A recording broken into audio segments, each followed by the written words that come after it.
Magandang araw po sa lahat ng nakikinig ng aking vlog. Ito na naman po si Ball Square na maghahatid ng isang panibagong vlog. Ngayon para sa araw na ito, ang ating pong pag-uusapan ay tungkol sa parating na game ng San Miguel Beer versus Ginebra. Ito po yung unang game nila para sa semifinals na gaganapin sa January 4, 2026. And by the way, Happy New Year nga pala.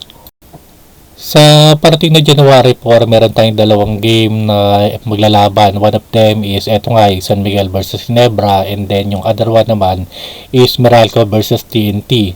So both of them are semifinals, and of course kung mapapansin mo, pareho silang sister team.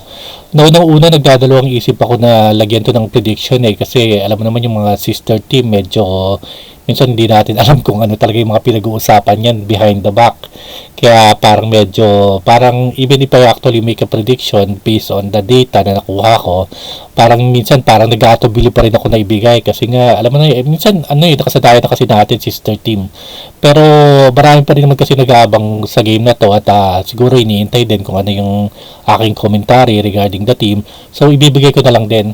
So siguro for game 1 walang problema tayo kasi game 1 pa lang yan Now hindi ko naman sinasabi na because of sister team to magkakaroon ng tinatawag na parang script or something. Pero hindi na rin natin kasi may isang tabi yan kasi alam mo naman mahirap din. Pwede natin sabihin na pwede magkakaroon ng ganun, usapan kung sino. Pero this is only game 1. So usually pag game 1, anything goes pa lang yan. So tingnan lang natin. Sasabihin ko lang, hindi ko naman sinasabi na magiging pangit yung laro. Magiging maganda pa rin yung laro. Yun nga lang, of course, medyo ako ng konti. Apprehensive ako ng konti. Pero let's enjoy na lang. So meron tayong 5 games or depende yun, best of 5 yan So kung tingnan natin what will happen. Okay po, bago po tayo mag-start sa actual analysis natin regarding the actual game January 4, that is SMB versus Gin, punta muna tayo sa ating prediction score. Now, tumama yung huling dalawang hula ko So, ang prediction score ko ngayon, ito is nasa 12 ang tama and then 5 yung mali. This is just for the All Filipino Conference. Now, ito nilalagay ko lagi, sinasabi ko ngayon inuulit-ulit ko na nagkakamali din ako sa mga prediction ko. Ang binibigay ko lang dito yung actual data and then kung sa tingin kung sinong papaboran ng data na yon, information, statistics, dun ko ilalagay yung sa tingin kong pwedeng manalo. Pero marami na rin akong games na nakita na may mga player na bigla na lang papasok, na biglang puputok at sila yung nagpapanalo sa kanilang team. Meron din mga inaasahan ko na magandang laro na wala palang laro pagdating ng actual game biglang nasisiro. So that actually happens. So this is actually a disclaimer on my part na yung actual prediction ko, yung pinaka final hula or prediction is just an opinion. So nagkakamali yon, minsan tama, minsan mali. Yun po, disclaimer po yan. Okay po, start na po natin yung analysis natin regarding this game. So, let's start with the tail of the tape. Now, yung tail of the tape na to, trivia na lang yung ibibigay ko. Hindi ko na ibibigay yung tatlong graph na pinakita ko last time ng quarterfinals kasi hindi na natin gagamitin yun Pagdating ng nakaabot na tayo ng semifinals, yung data na nakuha natin ng elimination, hindi na siya applicable kasi wala nang problema doon. So, wala nang problema kung ano yung standing mo, kung sino nauuna, o kaya kung sabihin natin kung mas maganda yung performance mo during the actual elimination game. So, this time, pagdating ng semifinals, ang pagtutuunan na lang natin ng pansin dito, pagdating sa tail of the tape, yung tinatawag nating trivia about them, and then we're going to go directly to the actual matchup. So dito, pag sa tail of the tape, ang nakalagay lang dito, ito mahirap mahanapan kasi ito yung dalawang team na to, 40 years na tong nasa PBA, ang tagal na. So, yung Ginebra, alam ko naging fan ako ng Ginebra ng 1986, panahon pa ni Jaworski. And then yung Magnolia, ay yung San Miguel, ito yung Magnolia dati noon ng 1986. So, wala akong makuhang data kung ilan yung win-loss record nila, pero ang nakuha ko na lang yung championship nila. Pagdating ko po sa mga championship, lamang po yung San Miguel, yung franchise na yan since 1980. So, naka 30 na sila. And then, ito namang Ginebra, naka 15 championship pa lang. Ang final appearance naman ng San Miguel is 44. And then, of course, yung pagdating sa Ginebra, San Miguel, that is 32. Now, take note, ang isa sa mga reason kung bakit mas konti yung championship ng Ginebra is kasi ng panahon ng 80s at saka early 90s, sila yung medyo taghirap na team yan Actually, hindi pa sila talaga nabibili ng San Miguel no, naalala ko. Ang talaga may-ari niyan yung La Tendenia Incorporada, another corporation. And during that time, hindi pa siya nabibili ng San Miguel beer. Medyo may problema kasi siya nun sa in terms financial eh. Yun ang naalala ko nun eh. Yung mga player nila na magagaling, minsan naglilipatan sa ibang team kasi hindi nila mapantayan yung offer na pasahod. Yung katulad ni, I think ni Joey Loizaga, Leo Asak, ni Rudy Distrito, lumipat yun sa ibang team eh, RFM yata, Swift, para kasi mas malaking sweldo. Another thing kaya nahirapan sila mag-build ng panahon na to kasi yung Ginebra, yun nga, sabi ko nga, medyo mahirap sila magbibigay ng pasahod. Kahit yung nakakakuha sila ng magandang pick, sabi natin mga second overall pick, katulad ni Victor Pablo yata at saka ni Romeo De La Rosa, hindi nila mapipirma yun eh, kasi yun nga, maliit yung ino-offer nila na sweldo. May ino-offer na sweldo yung ibang team. So, ang nangyayari doon, tinitrade na lang nila. So, that is one of the reason. Now, siguro doon din nabuo yung parang yung legend ng Never Say Die. Kasi, pilo ko yung lineup ng Ginebra ng 80s at saka ng 90s. Hindi kalakasan yun, yung talagang minsan parang tira-tira lang sa kanila. Ang naalala ko nga doon, yung ibang player na hindi pinaglalaro na sa ibang team, naglalaro sa kanila eh. Katulad ni Sal de la Tosa at saka ni Ed Ducot, naalala ko pa yun. Si Ducot medyo maraming nakakaalala kung sino yun. So, pero yung mga player na yun talagang na yun eh, hindi na yung pinaglalaro sa iba, kumbaga talagang mga parang bench na lang ng ibang team. Naglaro pa sa Ginebra kasi wala silang makuha ng ibang player eh. So yung pagiging team nila na parang walang loaded na lineup is parang si Joe lang, and then of course si Arnaiz, yung mga ganon. Parang yun din yung nagbigay nag-give birth sa legend ng Never Say Die kasi kung titingnan mo, kung makikipaglaban sila sa isang team na mas malakas sa kanila, tinatalo pa nila through their scrappiness. So, I think that is one of the reason kung bakit konti lang yung championship nila. So, naging contender lang sila ng madalas. Ngayon lang pagdating ng bandang 2000 kung saan nabili na sila ng San Miguel. So, from La Tendenia, naging Ginebra San Miguel Corporation na yon kasi nabili na ng San Miguel. At bago ko tapusin yan sa tail of the tape, panggitin ko lang yung una nilang meetings, itong All Filipino season. Ang nanalo dito yung San Miguel, close naman, that is 83-81. So, hanggang dito lang yung tail of the tape natin. Hindi ko na isasama yung mga graph kasi hindi na siya kailangan ngayon eh. Semifinals na to.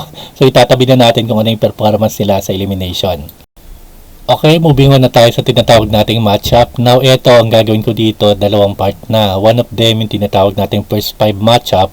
And then, of course, isasama ko na yung matchup ng mga backup nila. And then, of course, comparison ng backup at saka ng first 5 para makita natin kung sino yung nakakalamang doon. So, for the first matchup that we're going to discuss, of course, ito yung nakakaalam na.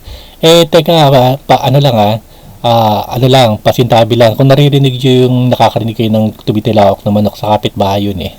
Sa kapitbahay, marami siyang panabong, so tilaok ng tilaok. So, yun, nakukuha rin ng microphone. Pasensya na, pasintabi lang. Okay, balik na tayo dito.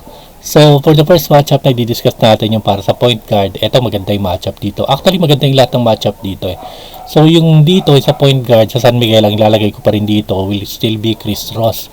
Now, sabihin man natin, hindi na maganda yung in terms of yung puntos na binibigay ni Chris Ross in terms of statistics. Siya pa rin yung pinaka-veteran dyan eh, at saka siya pa rin yung aasahan.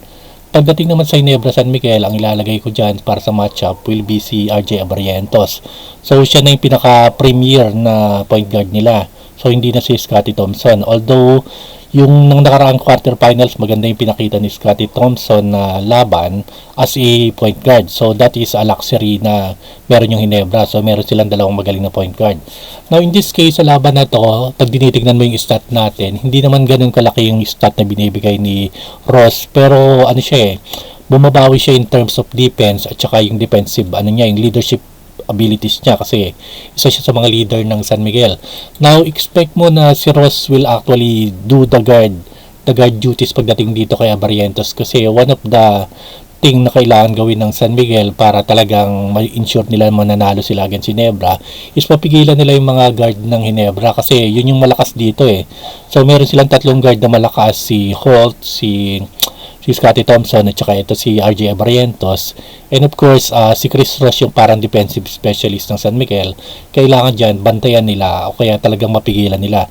So expect Ross to bring his defensive game and not his offensive game on this game para mapigil yung sabihin natin for this one, for the matchup na si RJ Barrientos. Pero if I'm going to give a score on this one, siguro ibibigay ko pa rin yung lamang kay RJ Barrientos because he can be very explosive sometimes. At pag oras na nasa in the zone siya, mahirap talaga siya pigilan, especially on the outside. So ang lamang dito sa akin sa matchup for the point guard, ibibigay ko pa rin kay RJ Barrientos. Sa second matchup po, ito yung matchup ng mga shooting guard at ang pagtatapatin ko dito is still si Jericho Cruz at saka si Scottie Thompson. So Jericho Cruz para sa San Miguel and then Scottie Thompson naman para sa Ginebra. Now looking at their stat, halos pareho lang eh. Actually maganda nga yung laban nila dito eh. So medyo lamang pag si Scottie Thompson pagdating sa rebound and then sa assist. Pero si Jericho Cruz kasi minsan kasi ito yung parang spark plug din ng San Miguel. Kapag nandun siya sa court, medyo alam mo yung tumataas yung intensity ng mga ibang player kasi medyo very hyper talaga yung dating. Now, pagdating dito, sabihin na lang natin kung sino yung tingin kong papaboran pa rin. Ibibigay ko pa rin to kay Scottie Thompson kasi ang ganda ng pinakita niya during the quarterfinals. So lumalaro pa rin siya as a point guard pag hindi sabihin natin nakaupo si RJ Barrientos. Kaya kahit paano, yung stability ng point guard system ng Ginebra is nandun. So yung lamado dito, yung may edge dito, ang bibigay ko is sa Ginebra pa rin. This is for the shooting guard. I will going to give it to Scottie Thompson. For the third matchup, ang pagtatapatin ko dito sa small forward position is si CJ Perez for San Miguel Beer and then si Stephen Holt para sa Ginebra San Miguel. Now both of them maganda yung nilalaro. As you can see, ang gaganda ng stat nila. Mas lamang sa points si CJ Perez pero lamang naman sa rebounds si Stephen Holt. Now this one, ito medyo maging controversial to kasi alam ko may init na matchup to eh. I think I still give this one to Ginebra San Miguel. So nakakatatlo na sila. I will give the edge to Stephen Holt. Slight lang, maliliit lang naman yung mga lamang nila dito. Kasi nakikita ko na si Holt parang siya na yung nag-i-emerge na talagang go-to guy ng Ginebra. Now si RJ Barrientos at Scottie Thompson okay naman. Pero lately nakikita ko na parang si Stephen Holt is coming out on his own na. Kasi last year hindi ganun kaganda yung performance niya eh. Siguro nag-a-adjust pa lang siya. At the same time, mas nagiging advantages para sa Ginebra kung sakaling ilalagay lang siya sa isa o dalawang position na paglalaroin.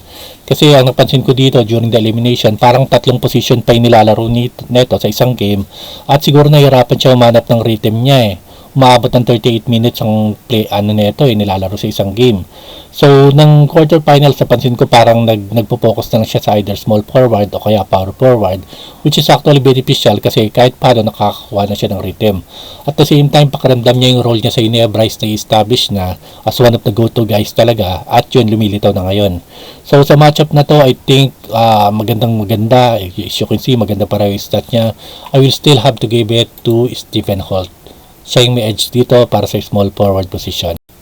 For the fourth matchup, ito yung matchup ng mga power forward. Ang pagtatapatin ko dito is si Rodney Brunjal, San Miguel, against Troy Rosario pagdating ng Ginebra San Miguel. So, si Brunjal lang nilagay ko dito kasi ang napapansin ko, siya yung laging kasama sa first 5. So, it's not Tatua anymore. Si Tatua naman kasi parang backup lang talaga yun ni Junmar pag nagpapahinga. So that is his main role talaga sa team. Now si Brunjal, pwede siyang lumaro ng center, pwede rin siyang lumaro ng power forward. Now in this case, yung stat nito, halatang-halata, medyo lamang si Troy Rosario. Especially yung minutes, ganun din. So yung edge dito, ibibigay ko kay Troy Rosario. Now take note, parang sa unang 4 na posisyon, nakakakuhala ng edge yung Ginebra San Miguel. Pero take note, hindi naman ganun kalakihan. Yung sa first 3 position, 1, 2, and 3, medyo hindi naman ganun kalayo yung edge ng player ng San Miguel ng Ginebra San Miguel as compared to nalilito na talaga ako.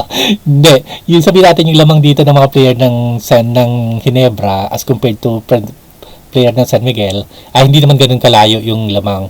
So kahit sabihin natin na for the first 4 position from point guard to power forward is lamang yung player, hindi ganun kalayo yon. Medyo dikit pa rin yon.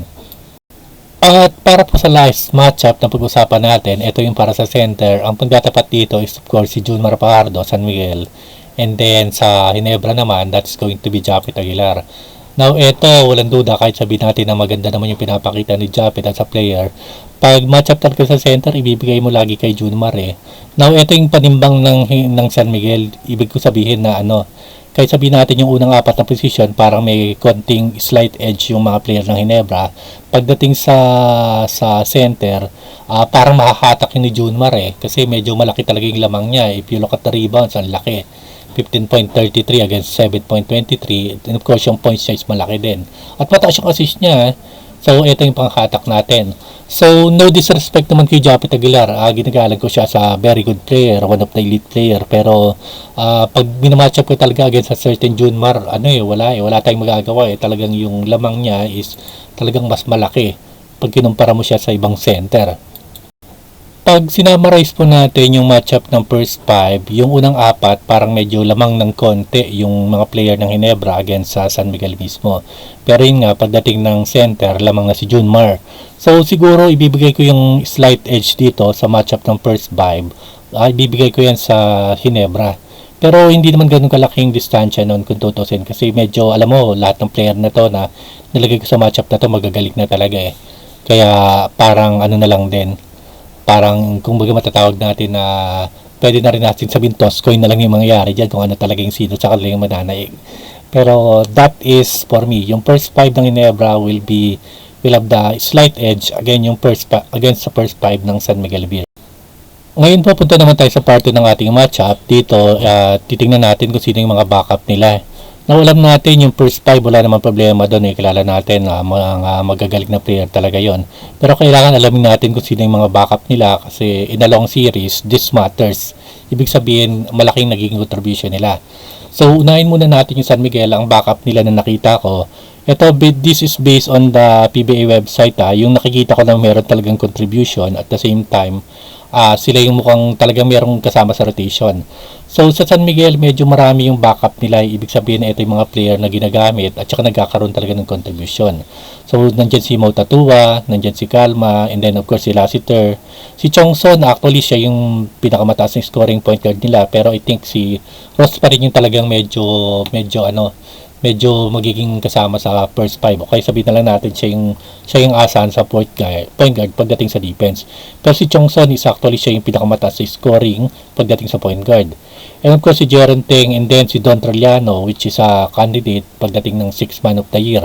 Kasi maganda talaga yung pinapakita ng mga yan. Especially Don Trillano, yan yung hinahanap talaga ni Junmar pagdating sa shooting from the outside.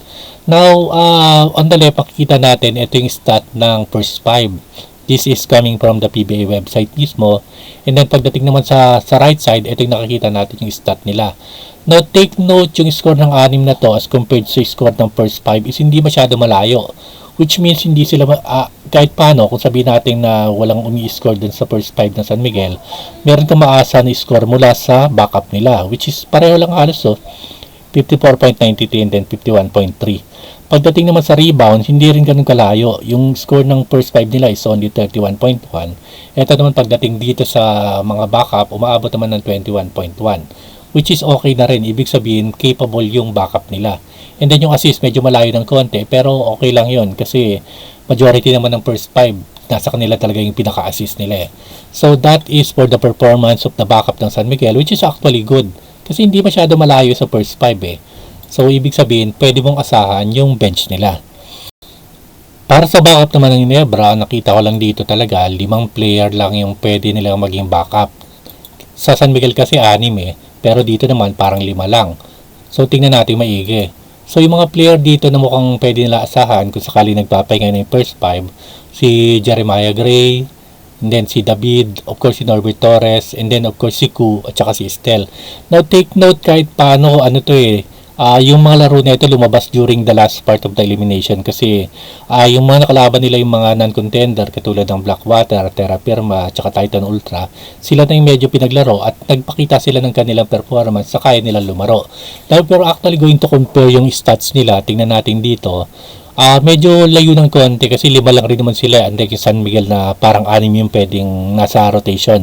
Sa kanila 5 lang. Yung iba, hindi na masyado naglalaro yun katulad nila Adamos.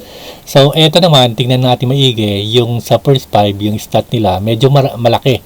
So, doon lahat halos ng puntos. Samantalang yung puntos sa kinocontribute ng backup nila is medyo maliit at 28.64. Samantalang 65.69 yung para sa first 5. Rebounds, ganun din. Medyo malayo ng konti as compared to San Miguel. And then yung assist, ganun din.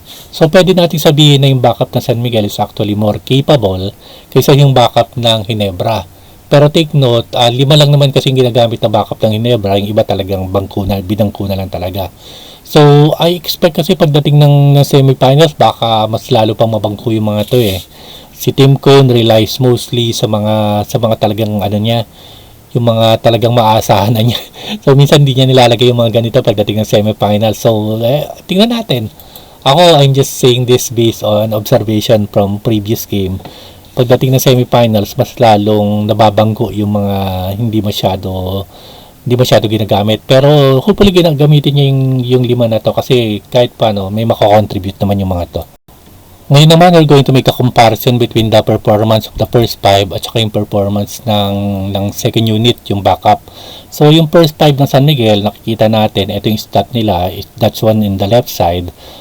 Yung sa San Ginebra naman, stat nila is yung first 5 nila nasa right side.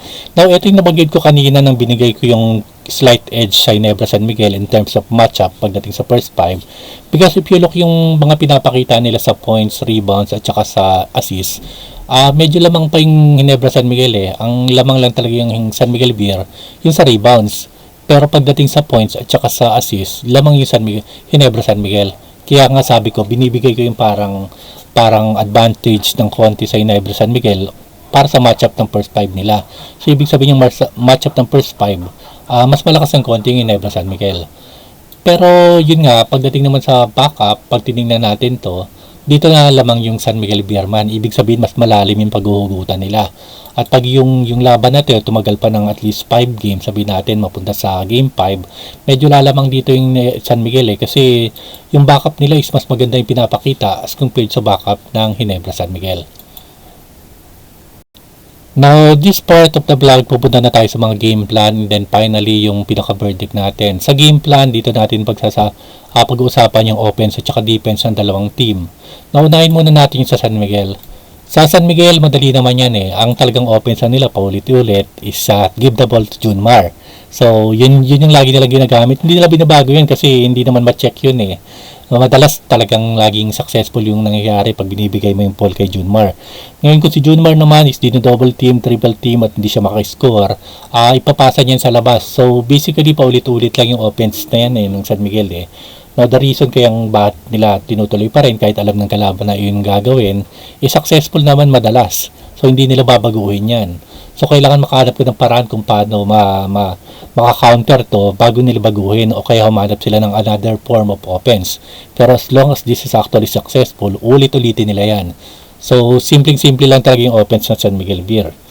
Pagdating naman sa defense, kailangan nilang bantayan perimeter ng Ginebra San Miguel kasi maraming shooter yan At of course, kung alam ng Ginebra San Miguel na hindi sila uubra pagdating sa interior o kaya sa paint, ang gagawin nila dyan, kailangan bantayan nila yung perimeter.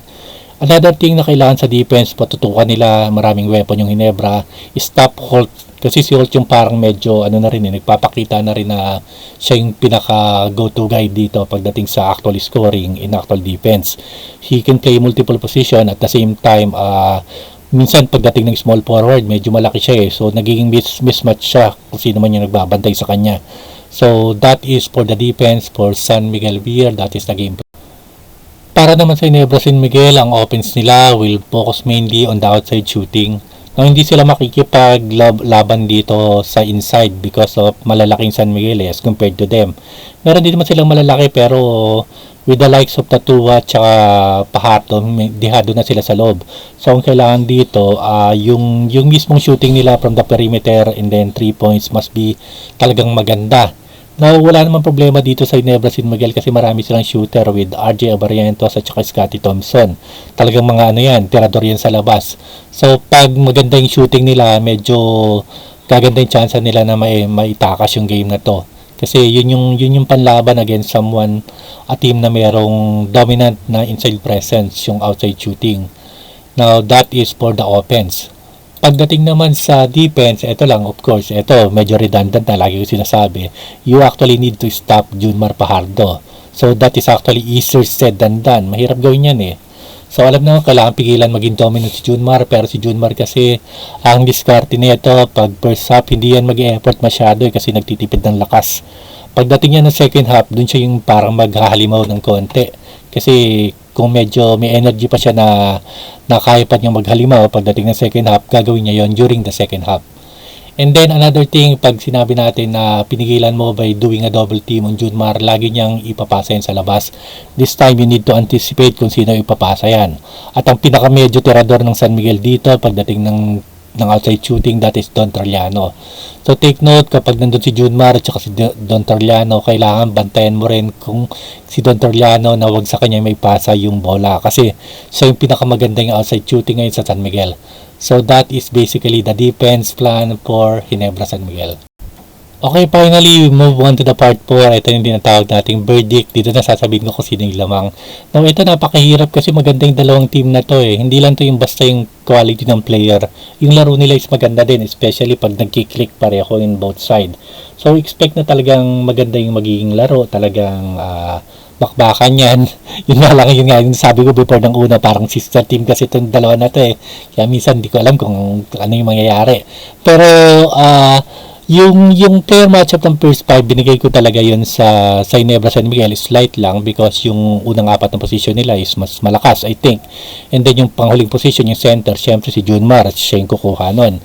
Pero pagdating naman ng tinatawag natin ng mga backup, mukhang lamang yung bench o kaya yung backup ng San Miguel against sa backup ng Ginebra. At yun nga, nabanggit ko, baka mas maikli pa yung rotation dito ni Team Kun pagdating ng semifinals. Pagdating playoff, ganito, hindi masyado naglalaro yung mga backup ng Ginebra eh. So, ini-expect ko yun. So, in this case, yung pinaka-odds dito is still going to be very close. Ilalagay ko lang siya at a bit 51-49. That's going to be in favor of San Miguel Beer. So, ang sa akin, ang verdict ko dito, probably ang may chance na manalo on the game 1 pagdating neto is going to be San Miguel Beer, but it's going to be really close. So, that is going to be my verdict kung sino yung mananalo. At doon po natapos na naman ang isa ko pong vlog. Ito po ang pinakauna kong vlog para sa New Year na to. Nakikiusap na lang ako kung medyo nagustuhan nyo naman yung mga sinabi ko rito. Pwede bang pa-subscribe and then pa-like kasi kahit paano nakakatulong yun sa algorithm. At kahit paano, actually yung vlog na to started out as a therapy pero nakita ko na pwede naman kahit paano. Kung sakaling magiging successful siya, ituloy-tuloy ko na lang. And again, ang hihingi ko ng pamanin sa mga nakakarinig ng aso, manok. Yun lalo din tilawak ng manok kanina ko pa naririnig pag piniplayback ko yung na-record ko. Pasensya na, hindi ko na mapipigilan yun eh. Ganun talaga pag nasa isang mataong lugar ka. And then of course, hindi mo nun masasabihin yung mga manok na huwag tumilawak. Titilawak, lalo na ngayon umaga. So pasensya na. So thank you again, till next time. Marami pong salamat.